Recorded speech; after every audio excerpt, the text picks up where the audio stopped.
ദൈവത്തിന് സ്തുതി. പ്രിയരെ, ഇന്ന് പരിശുദ്ധ സഭ, ക്രിസ്തീയ സഭ കൂടാരപ്പെരുന്നാൾ അല്ലെങ്കിൽ മറുരൂപ പെരുന്നാൾ സമുചിതമായി ആചരിച്ചു. ഈ കൂടാരപ്പെരുന്നാളിനെ കുറിച്ച് വചനത്തിൽ 3 സ്ഥലത്ത് 3 സുവിശേഷത്തിലും ആലേഖനം ചെയ്തിട്ടുണ്ട്.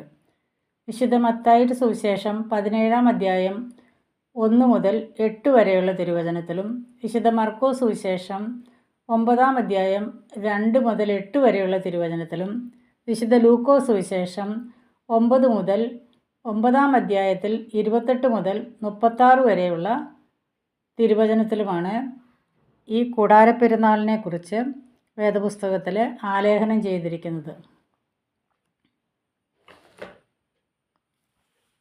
വിശുദ്ധ ലൂക്കോസ് സുവിശേഷം 9-ാം അധ്യായം 28 മുതൽ 36 വരെയുള്ള തിരുവചനം ഇപ്രകാരം പറയുന്നു. അവൻ ഇത് പറഞ്ഞിട്ട് ഏകദേശം 8 ദിവസങ്ങൾ കഴിഞ്ഞ് പത്രോസ്, യോഹന്നാൻ, യാക്കോബ് എന്നിവരെ കൂട്ടിക്കൊണ്ട് പ്രാർത്ഥിക്കാൻ മലയിലേക്ക് കയറിപ്പോയി.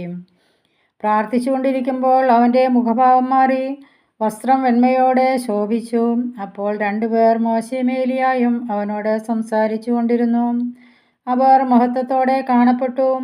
അടുത്തു തന്നെ ജെറുസലേമിൽ പൂർത്തിയാകേണ്ട അവൻ്റെ കടന്നുപോകലിനെ കുറിച്ചാണ് അവർ സംസാരിച്ചത്. നിദ്രാവീശരായിരുന്നിട്ടും പത്രോസും കൂടെയുള്ളവരും ഉണർന്നിരുന്നു. അവർ അവൻ്റെ മഹത്വം ദർശിച്ചു. അവനോടുകൂടെ നിന്ന ഇരുവരെയും കണ്ടു. അവർ പിരിഞ്ഞു പോകുമ്പോൾ പത്രോസ് യേശുവിനോട് പറഞ്ഞു, ഗുരു, നാം ഇവിടെ ആയിരിക്കുന്നത് നല്ലത്. ഞങ്ങൾ 3 കൂടാരങ്ങൾ ഉണ്ടാക്കാം. ഒന്ന് നിനക്ക്, ഒന്ന് മോശയ്ക്ക്, ഒന്ന് ഏലിയായിക്ക്. താൻ എന്താണ് പറയുന്നതെന്ന് അവന് തന്നെ നിശ്ചയമില്ലായിരുന്നു. അവൻ ഇത് പറയുമ്പോൾ ഒരു മേഘം വന്ന് അവരെ ആവരണം ചെയ്തു. അവർ മേഘത്തിനുള്ളിലായപ്പോൾ ശിഷ്യന്മാർ ഭയപ്പെട്ടു. അപ്പോൾ മേഘത്തിൽ നിന്ന് ഒരു സ്വരം കേട്ടു, ഇവൻ എൻ്റെ പുത്രൻ, എൻ്റെ തിരഞ്ഞെടുക്കപ്പെട്ടവൻ, ഇവൻ്റെ വാക്ക് ശ്രവിക്കുവിൻ. സ്വരം നിലച്ചപ്പോൾ യേശു മാത്രം കാണപ്പെട്ടു. ശിഷ്യന്മാർ മൗനം അവലംബിച്ചു. തങ്ങൾ കണ്ടതൊന്നും ആ ദിവസങ്ങളിൽ അവർ ആരോടും പറഞ്ഞില്ല.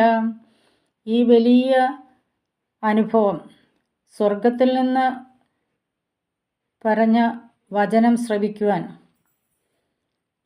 പത്രോസ്, യോഹന്നാൻ, യാക്കോബ് എന്നീ 3 സ്ലീഹന്മാർക്ക് അന്ന് സാധിച്ചതുപോലെ ഇന്ന് ഭൂമിയിലായിരിക്കുന്ന പരിശുദ്ധ സഭാംഗങ്ങൾക്ക്, അല്ലെങ്കിൽ ഈ ഭൂമിയിലുള്ള എല്ലാ മക്കൾക്കും ദൈവസ്വരം ശ്രവിച്ച് ദൈവത്തിൻ്റെ വചനത്തോട് ചേർന്ന് ദൈവത്തിൻ്റെ പ്രഭ കണ്ട് മഹത്വം ദർശിച്ച് ജീവിക്കാൻ ഇടയാകട്ടെ എന്ന് ആഗ്രഹിക്കുകയും അതിനായിട്ട് പ്രാർത്ഥിക്കുകയും ചെയ്യുന്നു.